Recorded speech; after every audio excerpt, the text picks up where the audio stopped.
Bonsoir à tous et bienvenue dans cette nouvelle édition de 90 secondes enquête. Ce soir, nous allons pouvoir nous pencher sur les changements profonds qu'ont vécu les Parisiens lors de la crise sanitaire. Au sommaire, les difficultés d'un boulanger qui a ouvert son établissement dans une des pires périodes de notre histoire récente. Par la suite, le confinement a poussé beaucoup de Parisiens à abandonner la capitale. Rencontre avec une de ses exilées en Bretagne. Pour finir, en plateau, Mathieu Shane, agent immobilier, viendra nous expliquer plus en détail ces phénomènes. Notre premier reportage porte sur Christophe Durasnel, un boulanger depuis 30 ans qui a décidé de reprendre une enseigne en 2019. Une période chaotique pour décider de reprendre un établissement, car traversé par beaucoup de crises. Il nous raconte les épreuves et les difficultés qu'il a pu rencontrer depuis son rachat. Un reportage de Maureen Durasnel et Constance Dufilleul. Christophe a ouvert sa boulangerie dans le 16e arrondissement de Paris en octobre 2019. Depuis les manifestations Gilets jaunes, il fait maintenant face à la Covid. C'est mon 4e commerce. J'ai fait Paris 7e, le Var, le Kremlin-Bicêtre et ici Paris 16e. Le confinement a été un handicap pour les artisans qui ont vu leurs commandes baisser de façon drastique sans pouvoir s'y préparer. La clientèle est partie, ils ont des résidences secondaires, donc ça a été très difficile. J'ai dû mettre mes employés au chômage partiel, boulanger, pâtissier, vendeuse, et on a essayé de s'adapter autant qu'on pouvait, quoi. C'est la baisse de fréquentation de sa boulangerie due au premier confinement qui l'a contraint à mettre ses employés au chômage partiel. On n'a pas à se plaindre sur ce confinement. Par rapport au premier, les gens sont un peu plus présents. Les commerçants doivent maintenant s'adapter à un couvre-feu à 18h. Logiquement, je devrais perdre entre 25 et 30% de mon chiffre d'affaires. Logiquement, sauf si les gens viennent plus tôt. Mais bon, il n'y aura aucun changement dans le travail à part la fermeture à 18h.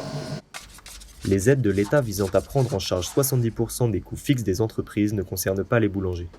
Nous, on n'a pas eu d'aide. On était obligés de rester ouverts, comme aux restaurateurs. Et ce qu'on parle jamais, c'est que les boulangers travaillent avec les restaurateurs. On fournisse le pain, des fois c'est énorme. Et derrière les restaurateurs, il y a un peu. C'est toute une chaîne aussi. Moi, par exemple, je livre une école, 160 baguettes par jour. Et quand les écoles étaient fermées, c'était embêtant. Donc on n'est pas pressé que les écoles referment. Donc faites attention les jeunes. En France, les entreprises artisanales génèrent annuellement près de 300 milliards d'euros à l'économie française. Ils sont nombreux, les Parisiens, qui se sont rendus compte qu'ils ne pouvaient plus vivre à l'étroit dans des appartements. Nos reporters sont allés à Saint-Brieuc, en Bretagne, à la rencontre d'une femme qui a franchi le cap de s'éloigner de la capitale. Après un premier confinement assez dur à vivre, car en appartement et sans extérieur, Elisabeth a décidé de changer d'univers, de partir vivre plus au calme et dans un cadre plus reposant. Un reportage de Maureen Durasnel et Audran Viro.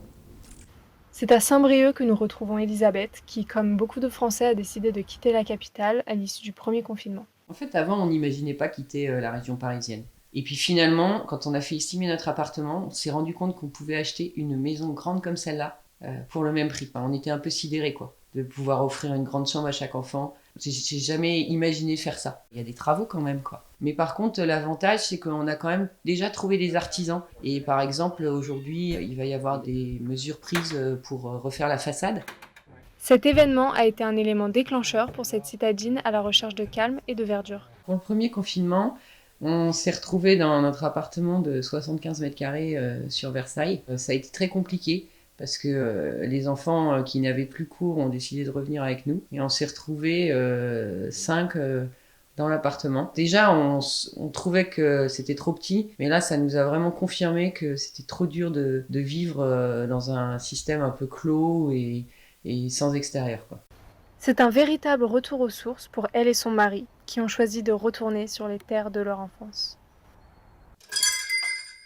Alors pour les enfants, en fait, ils sont très souvent venus en vacances ici, puisque mes beaux-parents habitent sur Saint-Brieuc. On décide d'acheter à Saint-Brieuc, ça leur a plu en fait. Ils se sont dit, tiens, on va pouvoir venir même plus que pendant les vacances et on va être chez nous. Donc là, par exemple, mon fils, il avait que des cours à distance cette semaine. Et ben, il est venu passer la semaine ici. Depuis le début de la crise sanitaire, nombreux sont ceux qui, comme Elisabeth, ont décidé de se rapprocher de leur famille. Nous, on est très contents, vu que notre âge avançant, on se dit que finalement, c'est bien d'être entouré. Et puis en fait, on a la chance D'avoir nos 3 enfants en Bretagne maintenant, c'est vraiment un grand bonheur pour nous. C'est au bord de la mer que la nouvelle vie d'Elisabeth commence.